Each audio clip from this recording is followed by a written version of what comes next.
Good morning, everyone. Welcome to today's session on tips for sponsoring overseas workers in your NDIS and aged care business. We do apologise for a bit of the delay this morning, but thank you for attending. We sincerely appreciate it. I'd like to draw your attention to the employer guide to sponsoring foreign workers. You can just click on that QR code and you can download a copy. That's complimentary. And I'd like to start first with acknowledging, making an acknowledgement of country. So we acknowledge and pay respect to the past, present, and emerging traditional custodians and elders of this nation, in particular the Gadigal people of the Eora Nation, whose land our Sydney headquarters is situated on, and the various lands on which those you are joining us. Again, a very warm welcome. We'll move on to the next slide. And I want to introduce myself. My name is Yin. I'm the practice leader of the corporate immigration team here at LegalVision, and I'm joined by my colleague, Francis Manuel, and we'll be speaking on today's topic. So before we begin, you will receive a recording of the webinar and a copy of the slides, provided if you could do us a big favour and complete the survey at the end of the webinar. That survey will be sent to you separately in an email. And if you have any questions, we have received some questions already, but if you have any questions during the webinar, please put them in the chat box, and we'll have some time at the end of the webinar to answer your questions. And again, I just want to remind everyone, we would really appreciate it if you can complete the feedback survey and let us know how you found the webinar today. Okay.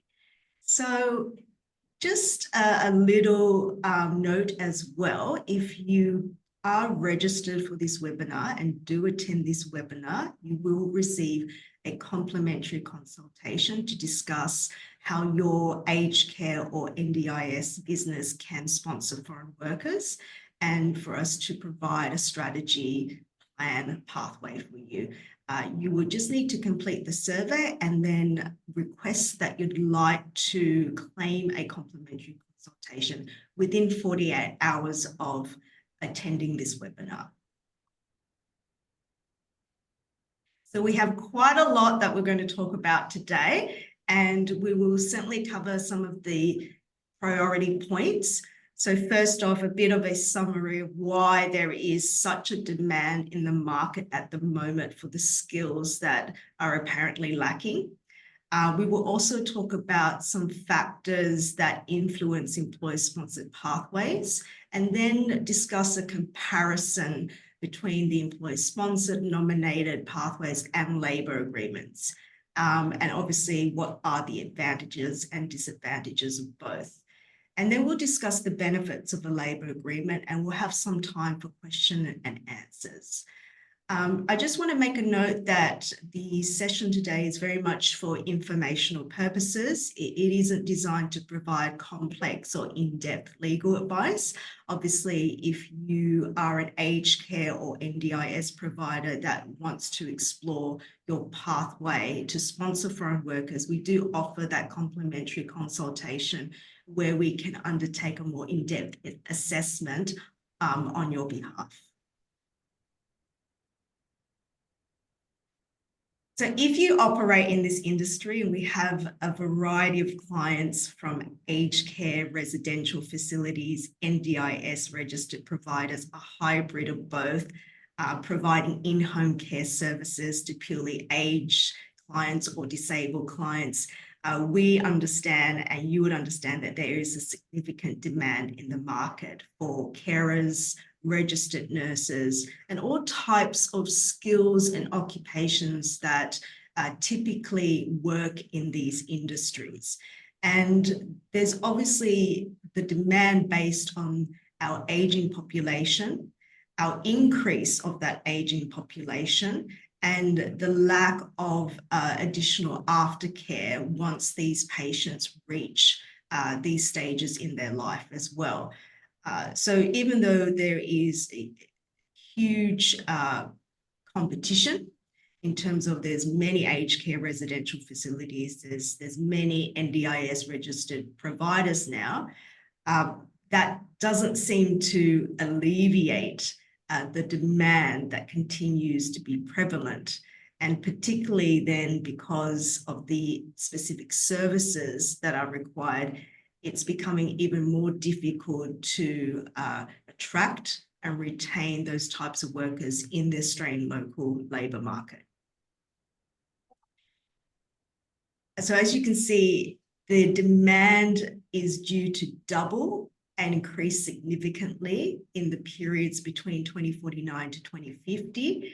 And currently, it's estimated that there is a skills gap of 200,000 workers short, which is a significant amount. And this has been widely publicised and discussed, particularly in the Department of Home Affairs and the Australian government's most recent Job Summit Forum, and then as part of their federal budget and as part of their migration review report as well.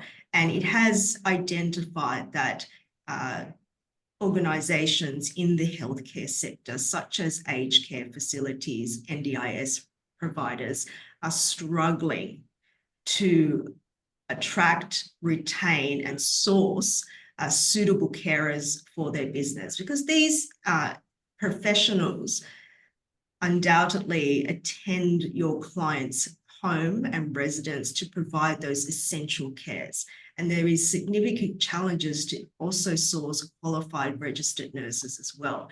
And while we point out these occupations, which my colleague Francis will discuss with you momentarily, is the occupation or identifying the appropriate occupation will determine the appropriate employer-sponsored pathway that is suitable for your business, okay? So I also note that I know Francis is being called Emily, but his name is Francis. And we had a bit of a technical difficulty in changing the name. So he doesn't mind if you call him Francis or Emily today, but his name is Francis.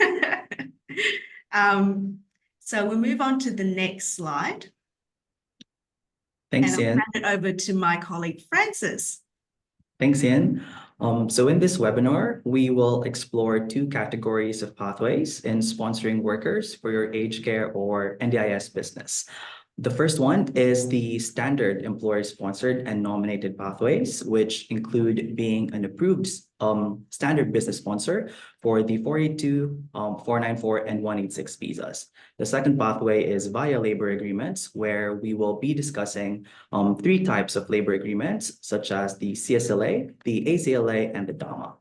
Now, throughout this presentation, you will notice how factors will affect your decision-making. Factors such as business activity, whether, for instance, you're an in-home care provider or you run an aged care facility. Factors like the location of your business, and factors like occupation, as Yin mentioned. These factors will determine the most suitable pathway for sponsoring overseas workers. Now, your 482 and your 494 visas are your most standard pathways. It's a three-stage process where the business first applies to become an approved standard business sponsor, then nominates the overseas worker via a nomination application, and then finally, the overseas worker then applies for the visa. Now, these are both temporary visas, but they do offer a pathway to permanent residency via the 186 TRT and the 191 visa. It's also important to consider that this pathway is usually for higher skilled occupations. Now, this will include your registered nurses, your occupational therapists, your physiotherapists, and psychologists. Interestingly, there is actually a registered nurse occupation that is specifically catered to aged care. Now, your applicants need to evidence at least a bachelor's degree and relevant work experience in the occupation.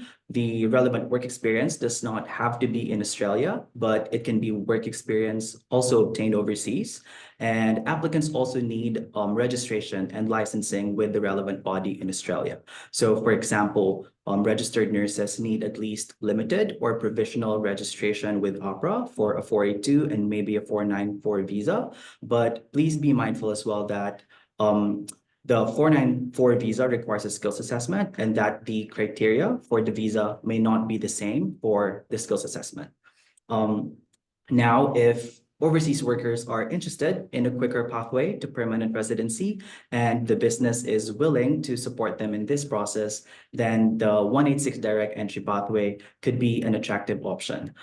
It's a two-stage process where an Australian business can lodge a nomination application, and then the overseas worker then applies for the visa. Just be mindful that for this particular application, registered nurses do need full APRA registration and a positive skills assessment from NDIS. Now, migration law is constantly changing, so it is important to share these recent updates with you. First one being that starting from the 23rd November 2024, the work experience requirement for the 482 visa will be reduced from 2 years to 1 year. This means that registered nurses with only 1 year of full-time work experience post-qualification, this could be in Australia or overseas work experience, they could be eligible to apply for the 482 visa. Obviously, this could open up more doors to a lot of registered nurses from all over the world who are early in their careers but are already eligible for the 482 visa. The second one is that at the end of last year, the Australian government also announced the new skills in demand visa, which is expected to replace the 482 visa. There has been a lot of discussion and reaction regarding changes to the occupations list, but according to the draft occupations list published by Jobs and Skills Australia, it's highly likely that registered nurses, as well as your allied health professionals, will continue to be on the list. Now, that's the standard pathway. As discussed, this is generally meant for higher skilled professionals, but what if your business has a genuine need for certain occupations, such as a support worker or maybe an aged or disabled carer? Yin will discuss some options. Thanks, Francis.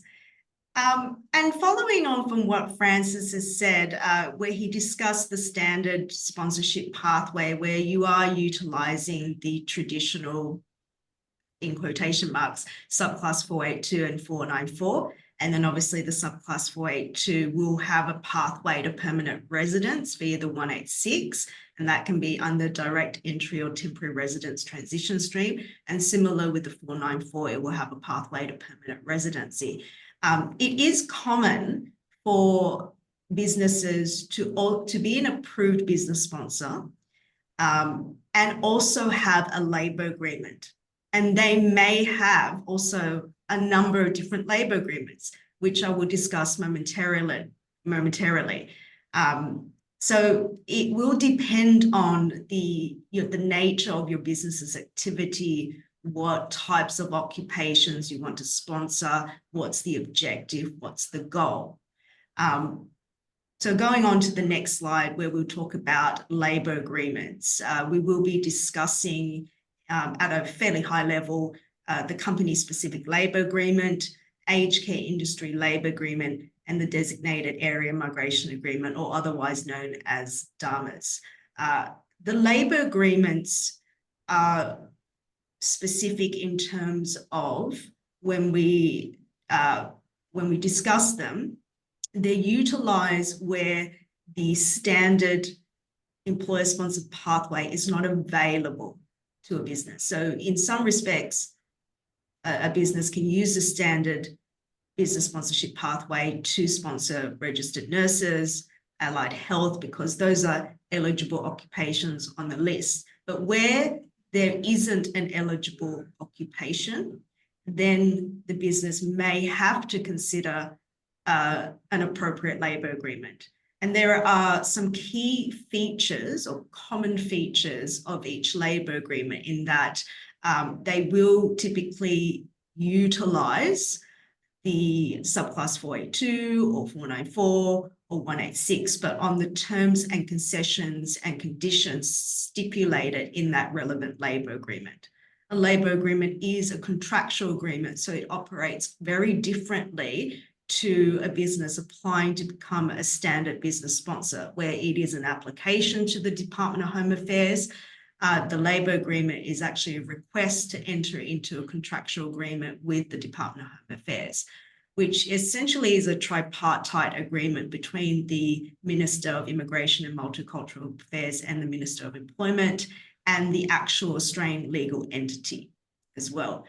There will be some labour agreements, which we'll talk about in a minute, such as the aged care labour agreement, where concessions, variations have already been pre-negotiated, and there won't be any opportunity for the business to vary those concessions even further.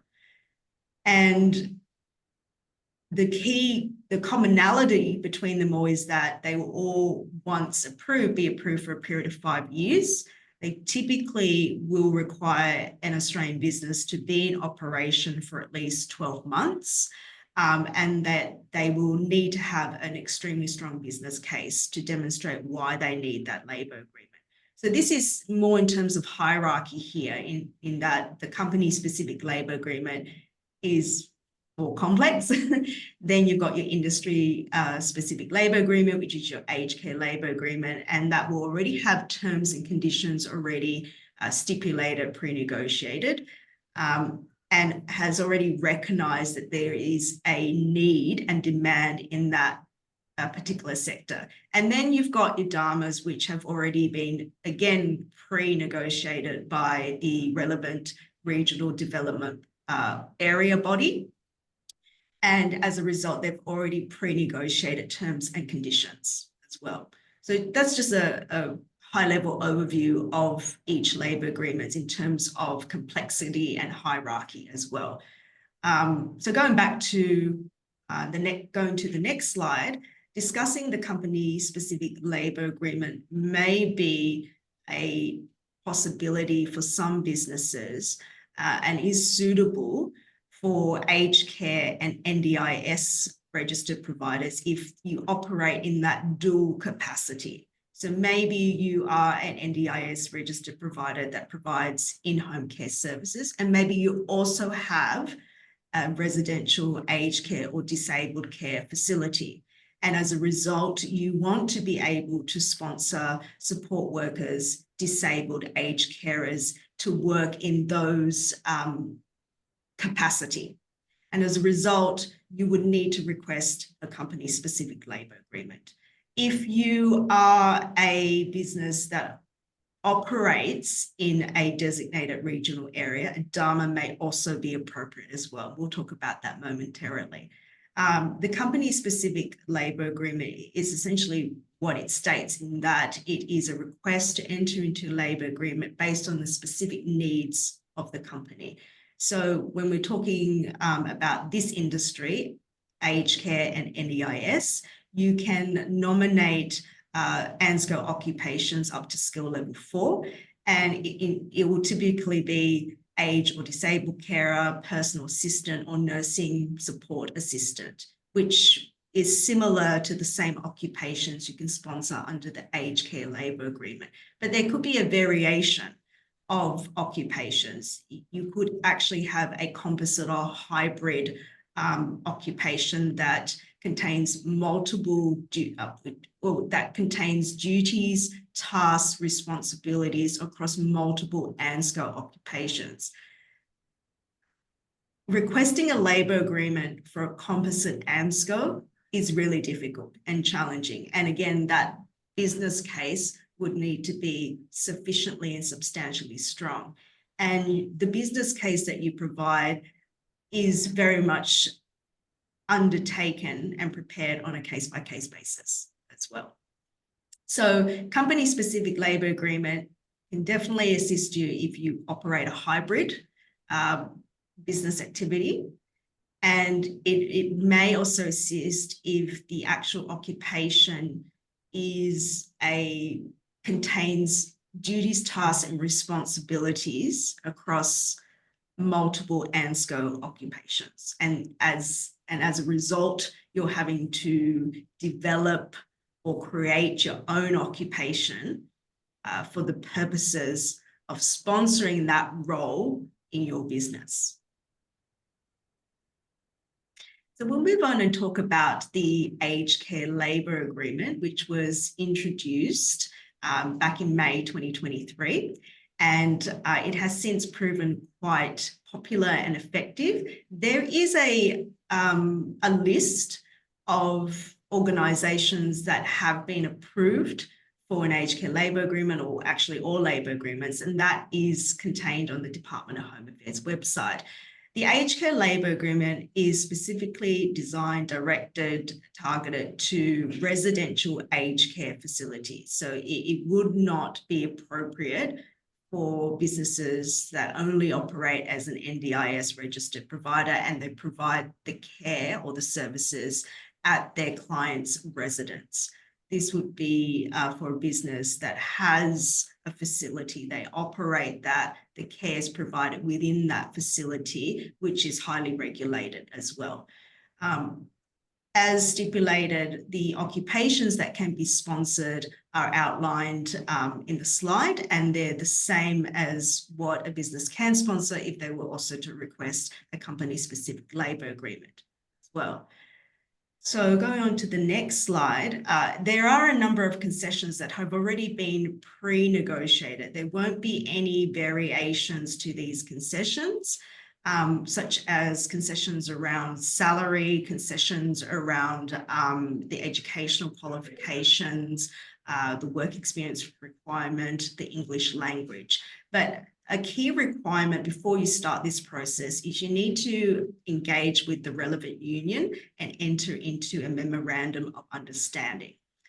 There have been reports that this process can be quite onerous and can take a bit of time as well.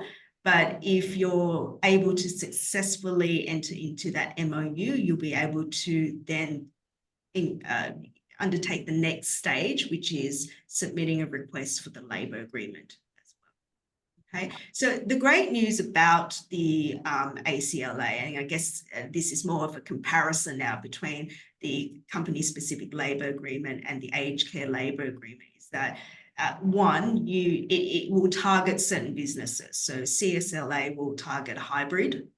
It will definitely target or be available to NDIS registered providers, and then a hybrid of aged care facility and NDIS registered providers. But the ACLA is only for residential aged care facilities. They can all sponsor the same occupations, although the ACLA is only limited to 3 ANZCO occupations.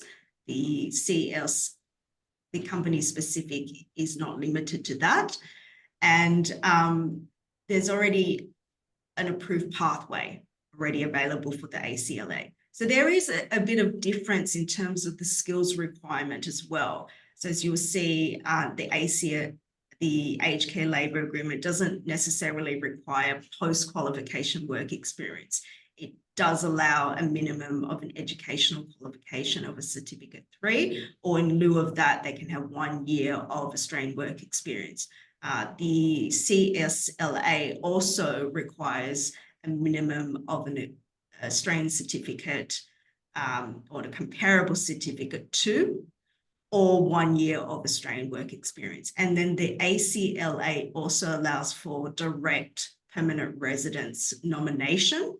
They don't necessarily have to be sponsored on a 482 first. So there's a lot of different variations, and we need to discuss that with the client, the business, to identify what it is their objectives are and what they hope to achieve. So moving on to the next slide, which is the DAMA, and I will pass that on to my colleague, Francis. Thanks, Yin. Now let's talk about the DAMA, or the Designated Area Migration Agreements. These are formal agreements among 3 bodies. That's the Australian government, a regional, state, or territory authority called the Designated Area Representative, or the DAR, and your Australian business.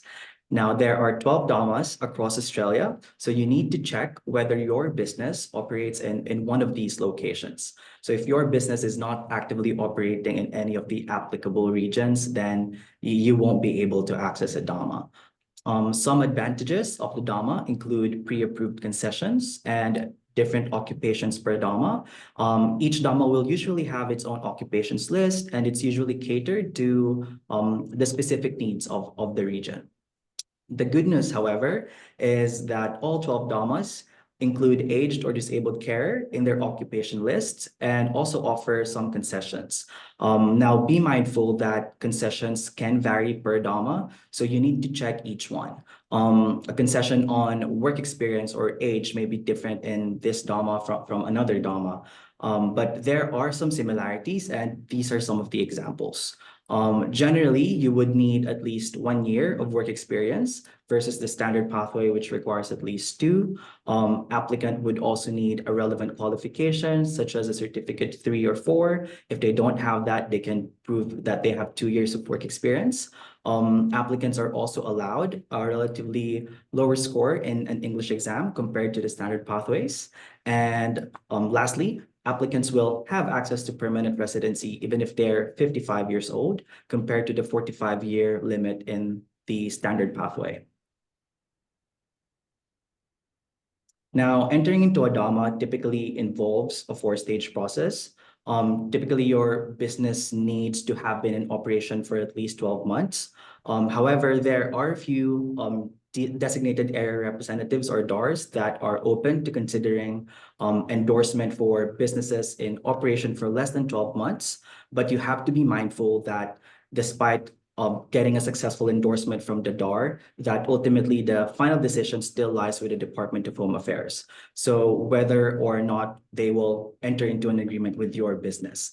So regardless of your business operating for less or maybe more than 12 months, we typically recommend showing evidence of strong financial standing to show the department that you have the financial capacity to support overseas worker for the duration of their visas.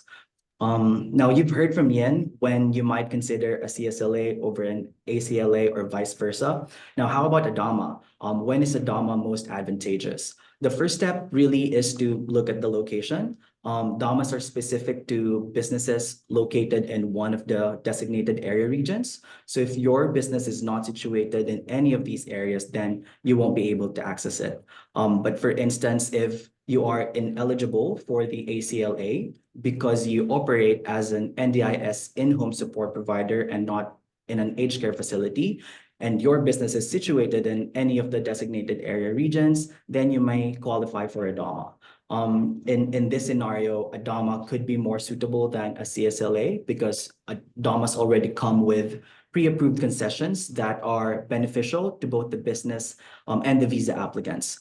Whereas with a CSLA, you would need to negotiate the concessions and provide arguments as to why you are proposing them to the Department of Home Affairs.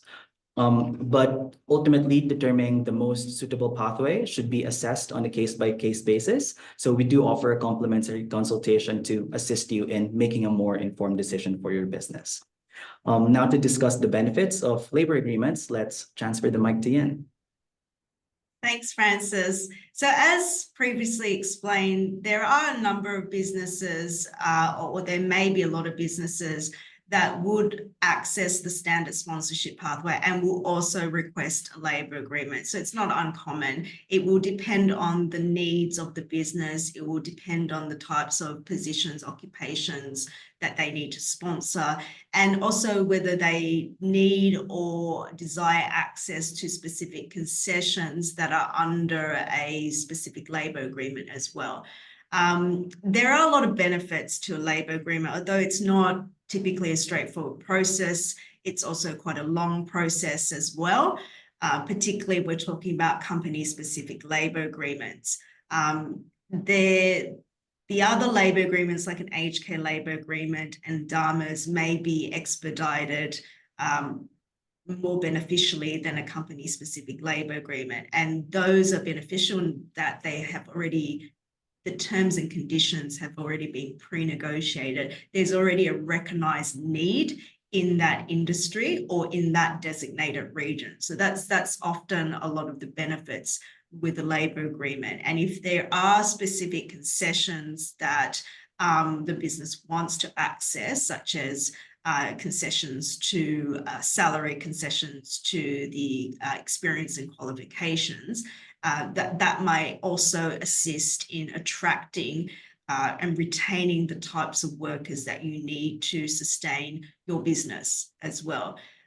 So obviously, as you can see here with the work experience component in particular, there are more reduced work requirements or experience requirements under a labour agreement than they would with a standard business sponsorship. However, bear in mind, there are quite a few DAMAs that will still require a skills assessment, even if it's aged care, disabled carer worker. Okay, so there's a lot of assessment around which pathway is most suitable, but generally the labour agreement does allow you to nominate and sponsor workers where you're typically not able to do so, and on terms and conditions that can seemingly appear quite favourable to the business.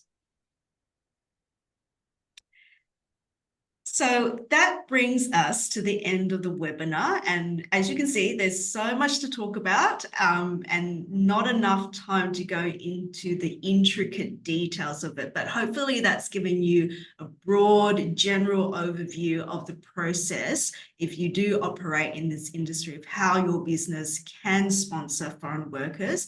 And then understanding that there could be multiple options available. And it will definitely come down to commercial factors of the business, cost, objectives, timelines, and your desire for that particular skill, and maybe also that particular nominee. So just a reminder that we have a publication called the Employer Guide to Sponsoring Foreign Workers, and you can just click on that QR code and you'll be able to download it on a complimentary basis. And we have time for questions and answers. So we've got some questions, and Emily, if you're there, could you send me any questions in the chat box? And if there's any questions, just put it in the chat box as well. And while I'm waiting for you to provide your questions, I will then tell you about our membership. Oh, actually, go back, Francis. I will first tell you about our next webinar that you may be interested in, and it's about engaging contractors and latest employment law changes. So also very beneficial to businesses that sponsor foreign workers, because you also need to adhere to your employment law regulations and obligations. So that will be on Tuesday, the 18th of June at 11 a.m. Australian Eastern Standard Time. You can register at that page there.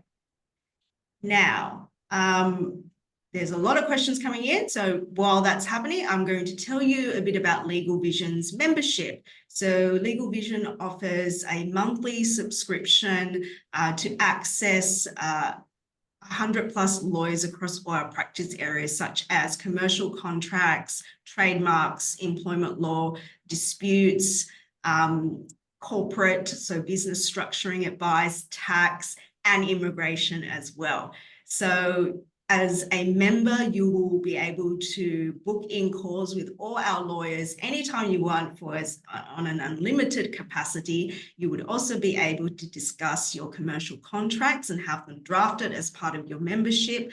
And obviously we guarantee sort of fixed rates and affordable or suitable turnaround time. So if you're interested in a complimentary legal health check, or you're interested in learning more about LegalVision's membership, please let us know in the survey at the end of the webinar.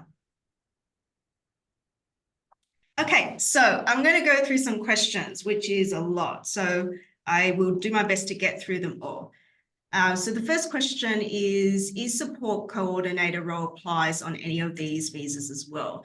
I understand what you mean, having worked with quite a lot of NDIS registered providers, because sometimes you call coordinators sort of house managers as well, or they are managing a team of disabled carers.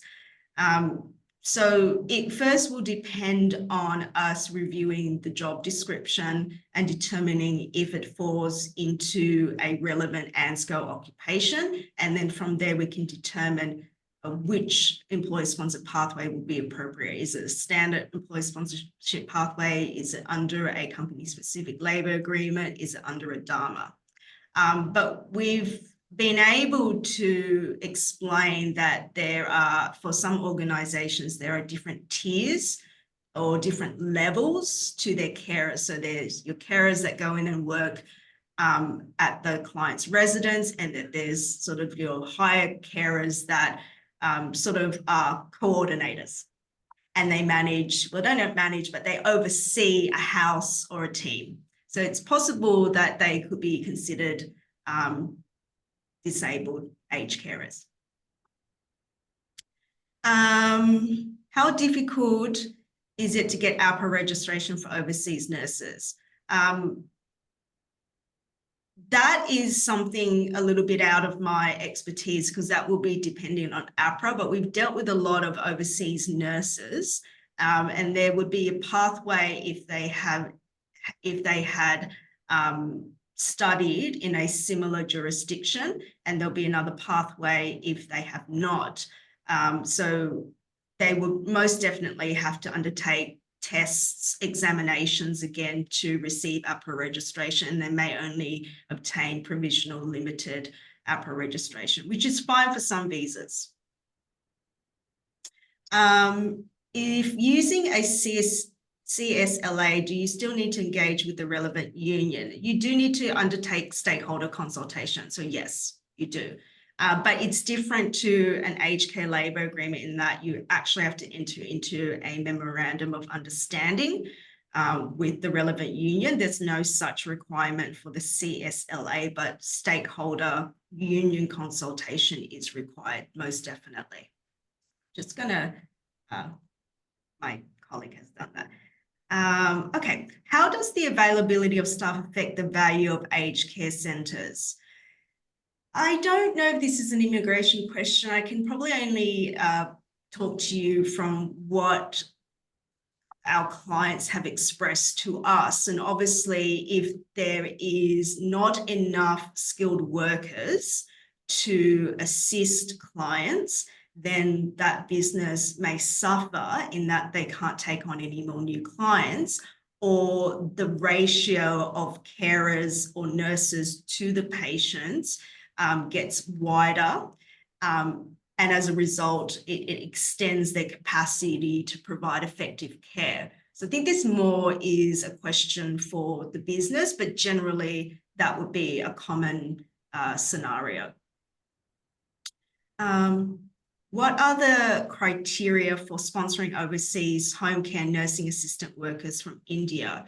Well, again, it doesn't matter where they come from. It matters if they can meet the skills requirement. And so if we're talking about nursing home assistants, that's going to either be under a DAMA or a labour agreement, whether it's the aged care labour agreement or company-specific labour agreement. They will all have different qualifications and experience criteria, but it's a minimum of a certificate 2 for company-specific labour agreement, or 1 year work experience. For an aged care labour agreement, a certificate 3 minimum, and then or 1 year work experience, Australian work experience. Then the DAMA may also be a little bit different, and they may also require skills assessment. So it really all depends on what is the appropriate pathway first, and then determining if the actual applicant has the skills or is able to meet those requirements.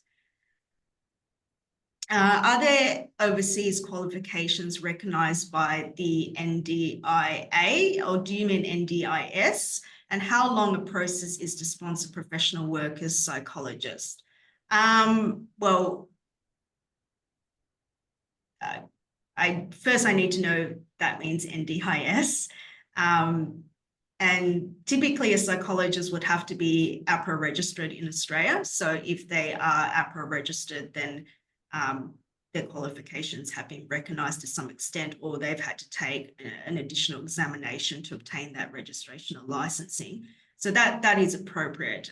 Depending on the employer-sponsored pathway, they may also need to obtain a skills assessment as well. Qualified support workers with how many years of experience working in Australia? typically 1 year for the relevant labour agreement.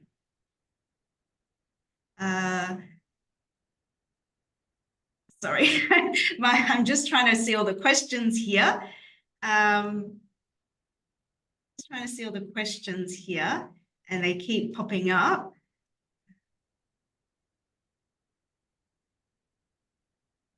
There's a few live questions.